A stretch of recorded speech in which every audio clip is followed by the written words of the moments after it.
कल्पना कीजिए, दुनिया का सबसे पवित्र प्रेम, जिसका नाम लेते ही आज भी करोड़ों लोगों के मन में भक्ति और प्रेम की लहर दौड़ जाती है।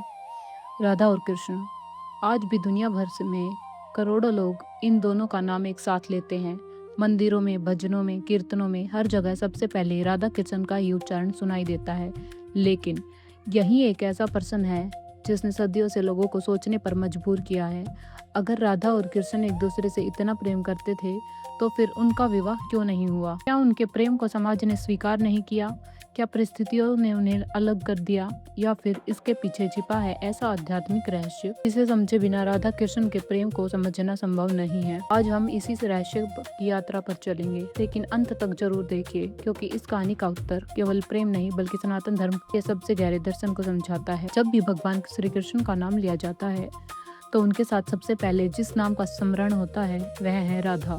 लेकिन एक रोचक बात यह है, महाभारत और कई प्राचीन ग्रंथों में राधा का उल्लेख बहुत सीमित या नहीं मिलता, जबकि बाद की वैष्णव परंपराओं, भक्त कवियों और अनेक पुराणों में राधा का स्थान अत्यंत महत्वपूर्ण हो जाता है। विशेष रूप से ब्रह्मवैवर्त पुराण, गर्ग संहिता और वैष्णव भक्ति परंपराओं में राधा को भगवान श्री कृष्ण की अहमादिनी शक्ति अर्थात उनकी दिव्य आनंदमयी शक्ति के रूप में वर्णित किया गया है। इस सृष्टि से राधा केवल एक ऐतिहासिक पात्र नहीं बल्कि प्रेम, भक्ति और दिव्य चेतना का प्रतीक मानी जाती है, और श्री कृष्ण स्वयं परमात्मा के अवतार। यही कारण है कि राधा और कृष्ण का संबंध सामान्य मानव संबंधों से कहीं अधिक गहरा माना जाता है। वृंदावन, हरी भरी वन भूमि, यमुना का शांत तट, गायों की मधुर घंटियां और बांसुरी की मनमोहक धुन, इसी पवित्र भूमि पर श्री कृष्ण ने अपना बाल्यकाल बिताया। लोक परंपराओं में वर्णन मिलता है कि यही राधा और कृष्ण का दिव्य मिलन हुआ। कृष्ण की मधुर बांसुरी सुनकर राधा का मन जैसे स्वयं ही उनकी ओर खिंच जाता था। कहा जाता है यह आकर्षण किसी साधारण प्रेम का परिणाम नहीं था, बल्कि आत्मा और परमात्मा के शाश्वत संबंध की झलक था। वृंदावन की गलियों में, रासलीला में और यमुना के तट पर उनकी दिव्य लीलाओं का वर्णन आज भी भक्ति साहित्य का सबसे सुंदर अध्याय माना जाता है। यदि हम आधुनिक दृष्टि से देखें तो यह एक प्रेम कहानी जैसी लग सकती है, लेकिन वैष्णव आचार्य इसे केवल प्रेम कहानी नहीं मानते। उनके अनुसार राधा और कृष्ण का संबंध सांसारिक आकर्षण का नहीं बल्कि परम प्रेम का प्रतीक है। ऐसा प्रेम जिसमें कोई स्वार्थ नहीं, कोई अधिकार नहीं, कोई अपेक्षा नहीं, केवल समर्पण। यही कारण है कि भक्त राधा कृष्ण के प्रेम को दिव्य प्रेम का सर्वोच्च उदाहरण मानते हैं। यह प्रश्न भी अक्सर पूछा जाता है, क्या राधा श्री कृष्ण से उम्र में बड़ी थी? इस विषय पर अलग अलग परंपराओं में अलग अलग मान्यताएं मिलती हैं। कुछ लोक कथाएं और वैष्णव परंपराएं मानती हैं कि राधा कृष्ण से कुछ वर्ष बड़ी थी, जबकि अन्य परंपराएं इस विषय पर कोई निश्चित आयु नहीं बताती।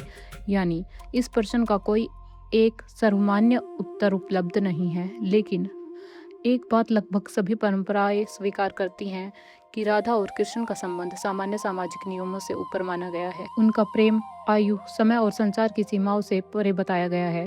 लेकिन अब सबसे बड़ा प्रश्न शुरू होता है, अगर उनका प्रेम इतना पवित्र था, अगर दोनों एक दूसरे के बिना अधूरे माने जाते हैं, अगर आज भी पूरी दुनिया राधे कृष्ण का नाम एक साथ लेती है, तो फिर उनका विवाह क्यों नहीं हुआ? या इसके पीछे छिपा है ऐसा आध्यात्मिक रहस्य जो प्रेम की हमारी पूरी समझ को बदल देता है? यही वह प्रश्न है जो सदियों से लोगों के मन में उठता रहा है। अगर भगवान श्री कृष्ण राधा से प्रेम करते थे और राधा श्री कृष्ण को अपना सर्वस्व मानती थी, तो फिर उनका विवाह क्यों नहीं हुआ? इस प्रश्न का उत्तर समझने के लिए हमें श्री कृष्ण के अवतार के उद्देश्य को समझना होगा। सनातन धर्म के अनुसार भगवान श्री कृष्ण केवल एक राजकुमार या एक अन्य सामान्य मनुष्य नहीं थे। वे स्वयं भगवान विष्णु के अवतार थे। उनका जन्म केवल व्यक्तिगत जीवन जीने के लिए नहीं बल्कि धर्म की रक्षा करने के लिए हुआ था। भगवद गीता में स्वयं श्री कृष्ण कहते हैं, यदा यदा ही धर्मस्य ग्लानिर्भवितुम भारत, अर्थात जब जब धर्म की हानि होती है तब तब मैं अवतार लेता हूँ। यानी उनका जीवन केवल प्रेम तक सीमित नहीं था। उन्हें कंस का वध करना था, मथुरा को मुक्त करना था, द्वारका की स्थापना करनी थी और आगे चलकर महाभारत जैसे महान युद्ध में धर्म की स्थापना भी करनी थी। कृष्ण का बचपन वृंदावन की गलियों में बीता। वहीं राधा थी, वहीं ग्वाल बाल थे, वहीं बांसुरी की मधुर धुन थी। लेकिन एक दिन ऐसा आया जब कंस ने अक्रूर को भेजकर कृष्ण और बलराम को मथुरा बुला लिया। यह केवल एक यात्रा नहीं थी बल्कि वृंदावन की लीलाओं का अंत था। कई भक्ति परंपराओं में वर्णन मिलता है कि जब श्री कृष्ण वृंदावन छोड़कर गए तो राधा ने उन्हें रोका नहीं। क्यों?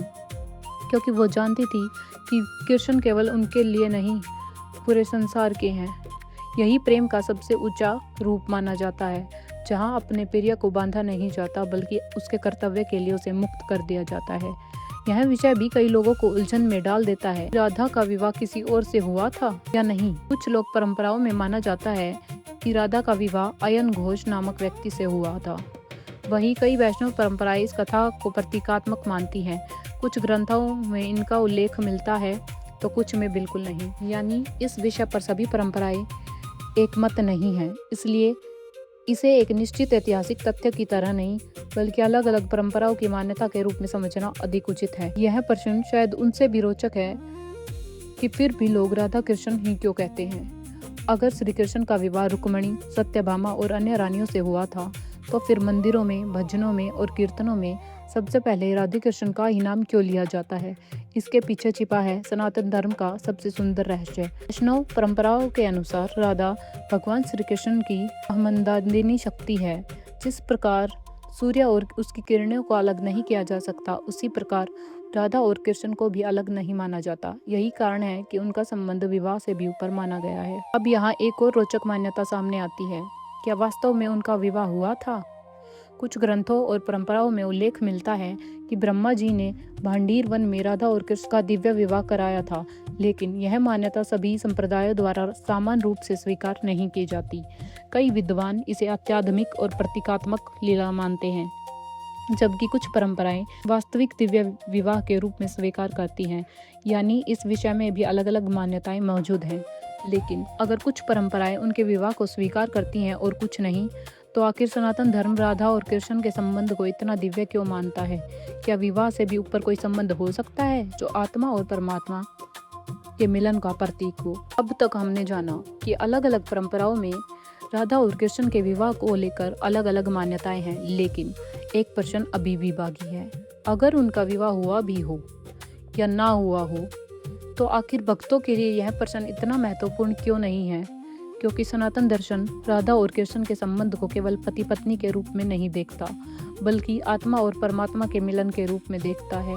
वैष्णव दर्शन में कहा गया है कि राधा भगवान श्री कृष्ण की आमंदानी शक्ति है, अर्थात वह दिव्य शक्ति जिसके माध्यम से परमात्मा प्रेम का अनुभव कराते हैं। जैसे अग्नि और उसकी गर्मी, सूर्य और उसका प्रकाश, जल और उसकी शीतलता अलग नहीं किए जा सकते, वैसे ही राधा और कृष्ण भी अलग नहीं माने जाते। इसलिए उनका प्रेम को विवाह से भी ऊपर माना गया। दुनिया का अधिकांश प्रेम कुछ पाने की इच्छा रखता है, लेकिन राधा का प्रेम केवल समर्पण था। उन्होंने कभी श्री कृष्ण से कुछ नहीं मांगा, न राजमहल, न वैभव, न साथ रहने का वचन। उन्होंने केवल प्रेम किया और यही प्रेम उन्हें संसार के सबसे महान भक्त बना देता है। शायद यही कारण है कि आज भी जब कोई भक्त भगवान श्री कृष्ण तक पहुंचना चाहता है तो सबसे पहले राधे राधे कहता है, क्योंकि मान्यता है कि राधे की कृपा के बिना कृष्ण कृपा प्राप्त कर पाना कठिन है। आपने कभी ध्यान दिया है, हम हमेशा कहते हैं राधे कृष्ण, बहुत कम लोग कृष्ण राधा कहते हैं। ऐसा क्यों?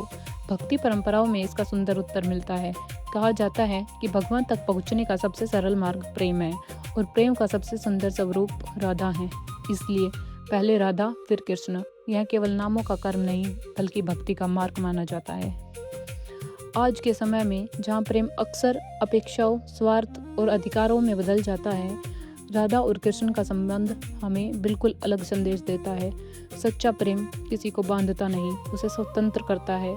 सच्चा प्रेम साथ रहने का नाम नहीं बल्कि दूसरे के उद्देश्य, कर्तव्य और जीवन का सम्मान करने का नाम है। राधा ने कभी कृष्ण को रोका नहीं और कृष्ण ने कभी राधा को भुलाया नहीं। यही कारण है कि उनका प्रेम समय की सीमाओं से भी आगे निकल गया। आज भी हजारों वर्षों बाद दुनिया बदल गई, सभ्यताएं बदल गई, लेकिन राधा कृष्ण का प्रेम आज भी अमर है। तो क्या सचमुच राधा और कृष्ण का विवाह नहीं हुआ?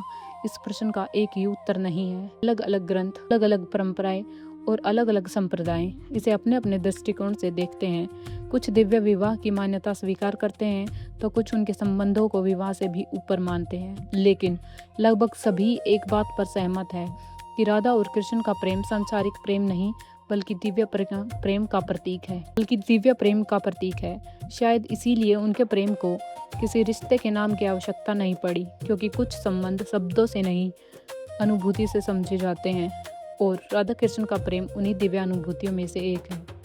अगर आपको यह वीडियो ज्ञानवर्धक लगी हो, वीडियो को लाइक करें, शेयर करें और सब्सक्राइब करें। मिलते हैं नेक्स्ट वीडियो में। राधे राधे।